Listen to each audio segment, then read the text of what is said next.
Assalamu alaikum wa rahmatullahi wa barakatuh. How are you all? Today I am going to tell you how to go Saudi Arabia from the red list countries. So Saudi Arabia restricted many countries from them: India, Pakistan, Afghanistan, Egypt, Turkey, Ethiopia. These countries are red listed from the Saudi Arabia.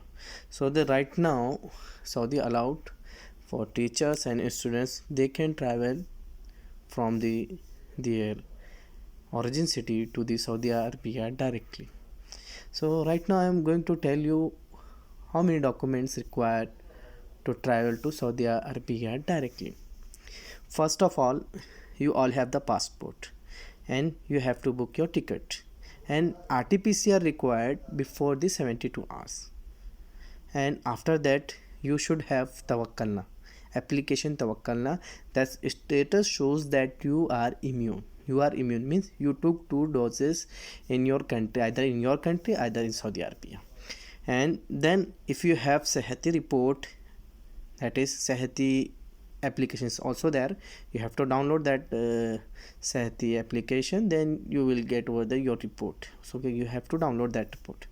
And after that, if you are a student or teacher, so you should have university letter. You will get that letter in your website where you get your login ID and password. So you go over there and download your letter.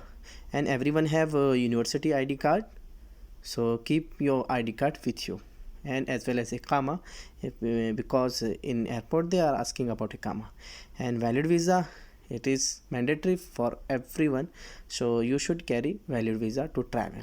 And hotel booking is must for everyone, okay, for everyone who is coming from the red list country. So hotel, you should book the hotel, okay, for institutional quarantine.